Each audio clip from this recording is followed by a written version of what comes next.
ketika kita bisa menanam kopi, konservasi itu bisa terselamatkan, dan kita bisa menjaga alam, bisa bangkit lagi, untuk bisa bangun lagi. Dan coba kalau 1.000 batang, itu keluarnya berapa? Terus berapa rupiah?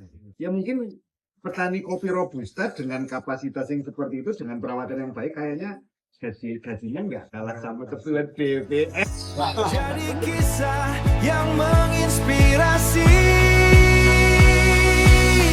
Balun Kopi Official.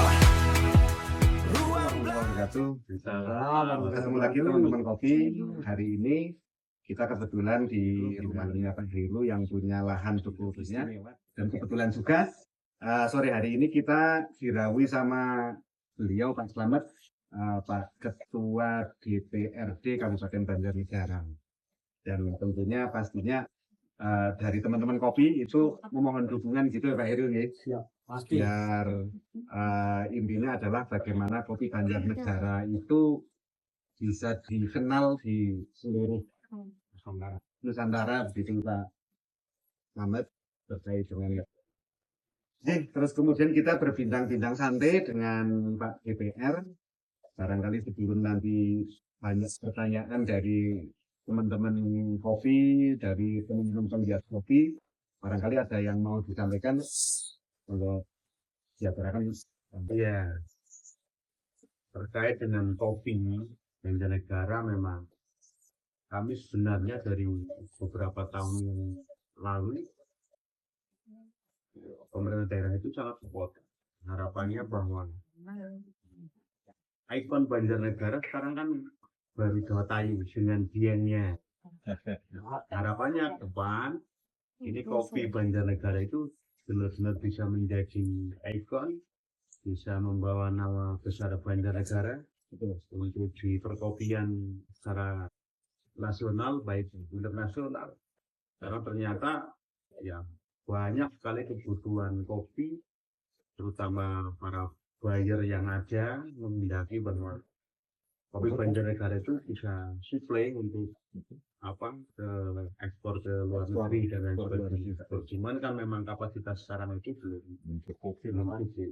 Di sisi lain juga memang bisa dari petani sekarang itu kepinginnya menanam, kepinginnya panen, tapi tidak mau merawatnya.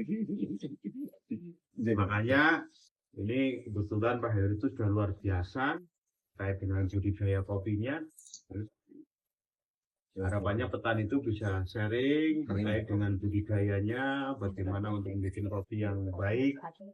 Nantinya malah bisa memperkuat adanya kelompok-kelompok petani kopi sehingga mudah untuk mengakses pasarnya. Betulnya seperti itu.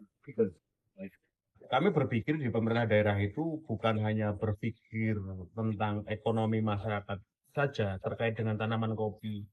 Minimal ketika masyarakat itu bisa berbudidaya kopi dengan baik, minimal di situ konservasi terjaga, lingkungan terjaga, dan karena memang Banjarnegara 70% itu kan memang zona merah. Banyak longsor dan lain sebagainya karena memang di situ berbukit-bukit, gunung-gunung dan sebagainya. Nah, harapannya ketika kita bisa menanam kopi, konservasi itu bisa terselamatkan, dan kita bisa menjaga alam untuk itu.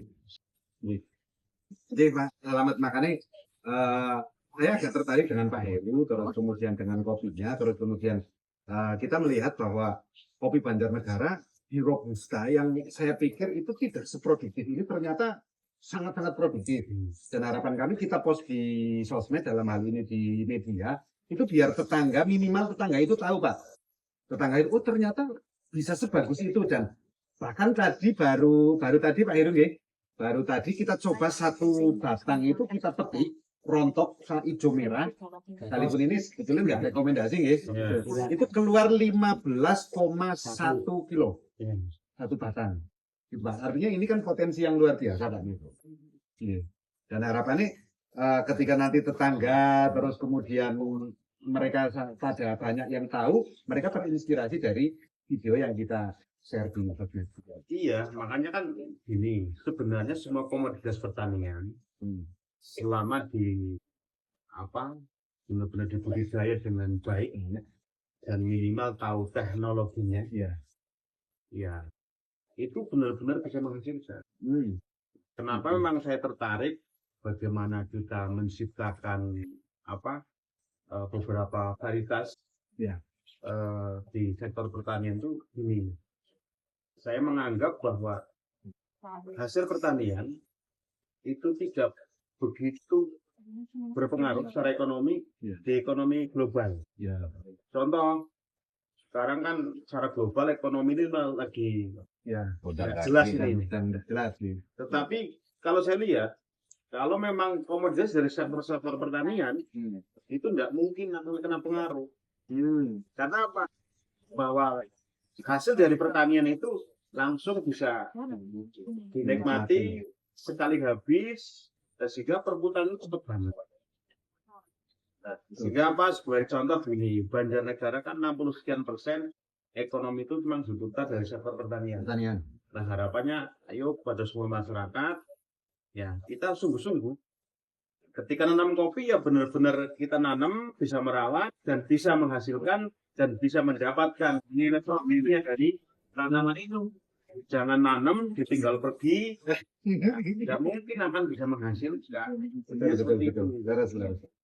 Menyinggung sedikit terkait dengan kopi dan beberapa komoditi tanaman pertanian di wilayah Banjarnegara. Terus kemudian barangkali ada pesan terkait dengan khususnya di petani kopi. Ya. Kira-kira ada pesan yang menarik apa dari panjenengan, Pak? Monggo, Pak. Ya, saya berharap, ayolah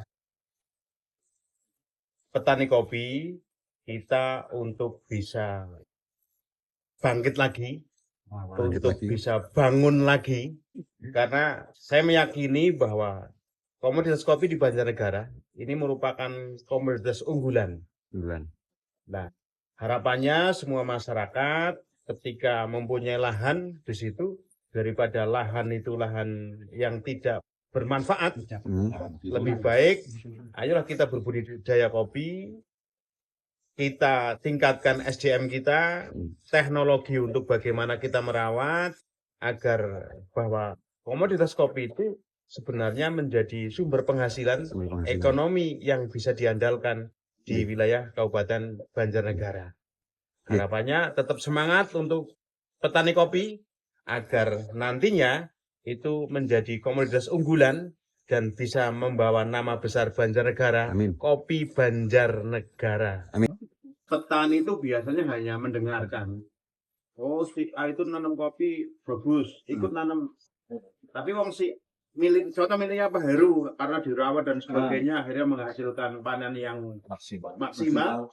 Tapi yang niru-niru kadang-kadang ya nggak jelas di situ. Nah, makanya itu saya berpesan karena sebenarnya kayak pemerintah daerah itu sangat spot sekali. Contoh di tahun ini memang sedang memproses yang program-program hilirisasi dari program dari pemerintah pusat juga. Harapannya itu kan nanti hilirisasi itu kan jadi kita berbudidaya tapi ada jangka panjangnya di situ.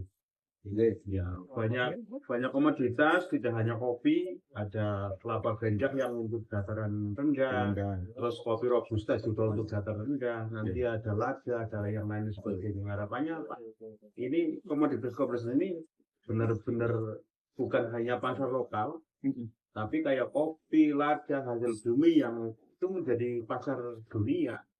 Ini kan harusnya menjadi ketertarikan untuk masyarakat.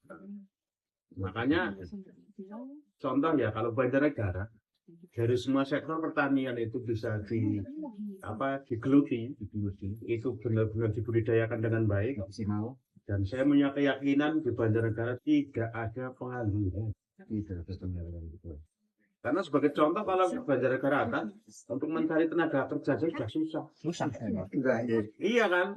Langsung aja susah. Iya, jangkul dan sebagainya. Begitu loh. Nah, makanya ini ada Pak Heru, ada jenengan. Ayolah kita sosialisasikan minimal sekarang kayak kaum muda, usia milenial, kita berpikir bagaimana agar bisa tertarik untuk bisa menggeluti di sektor pertanian. Karena saya memahami di sekarang generasi milenial itu kayak tidak tertarik di pertanian karena mereka itu diwarisi seolah-olah bahwa petani itu kotor, petani itu dekil, petani itu utun.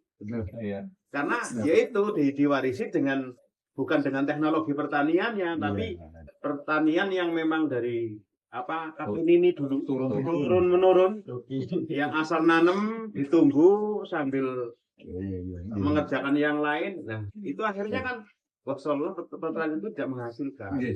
Petani itu malah kotor.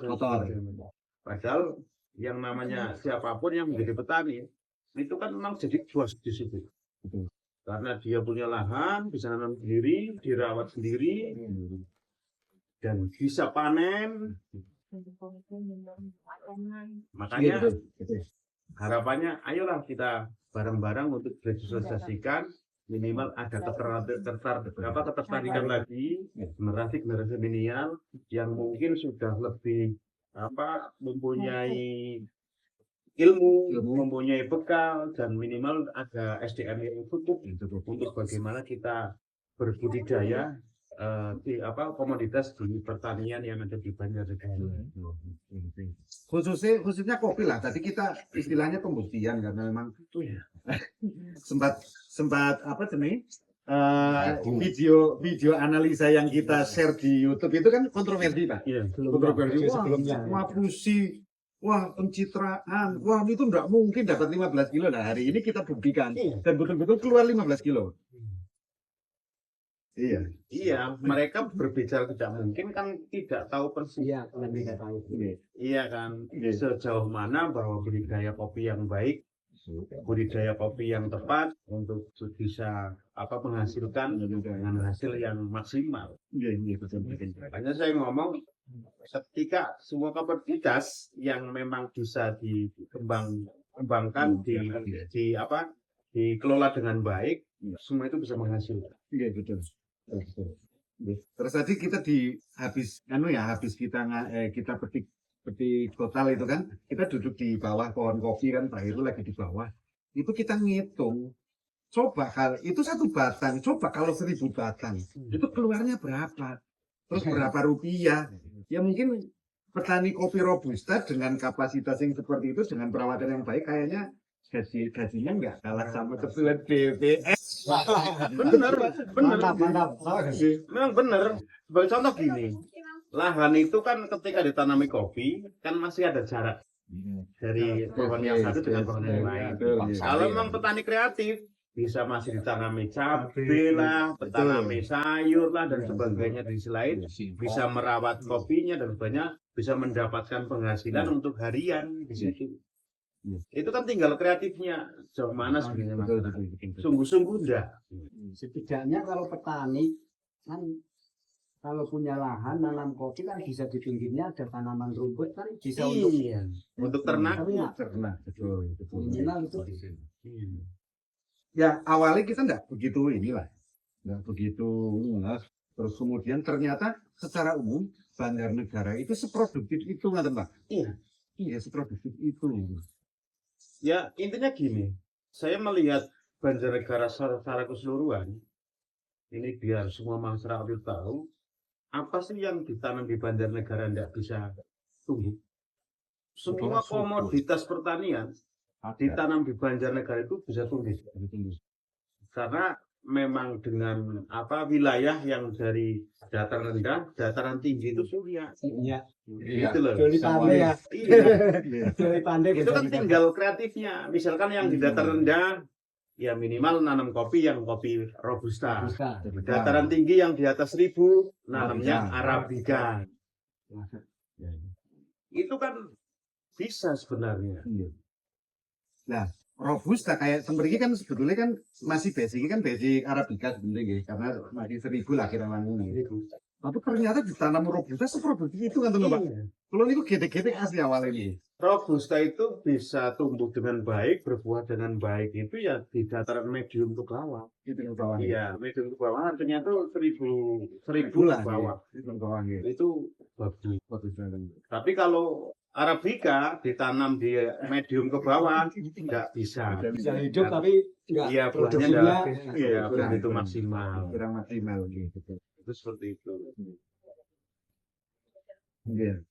Itu seperti itu. Ini di luar ini, Indonesia luar prediksi kita bahwa di kopi itu produksi sedikit. Terus kemudian karena kebetulan kita juga wong istilahnya petani sayuran, Pak.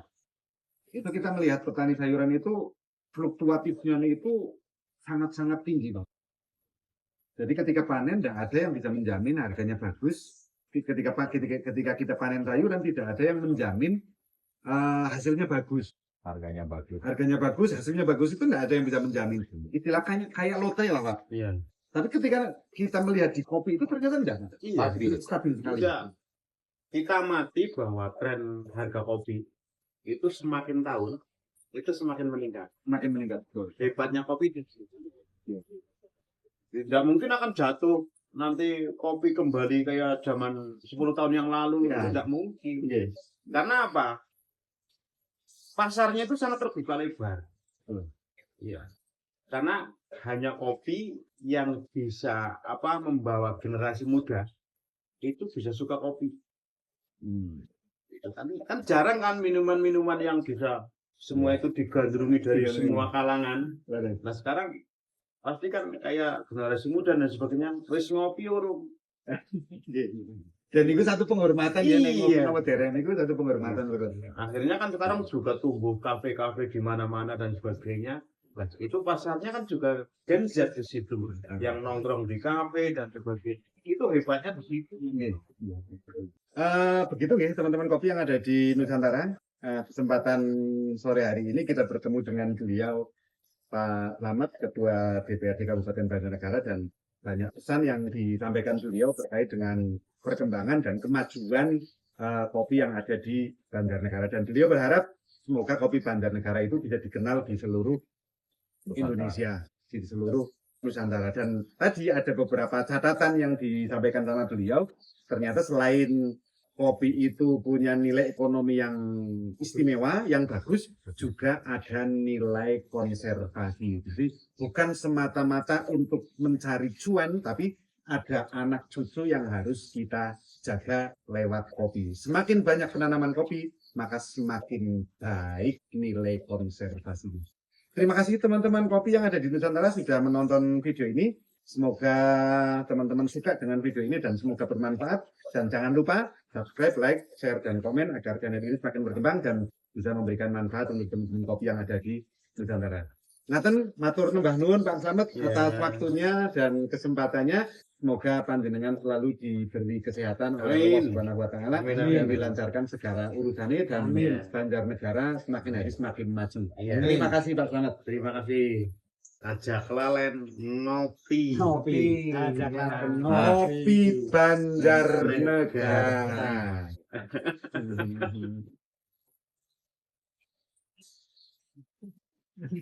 Terima kasih semuanya dan tetap semangat dan mari kita berkarya di sektor komoditas pertanian kopi.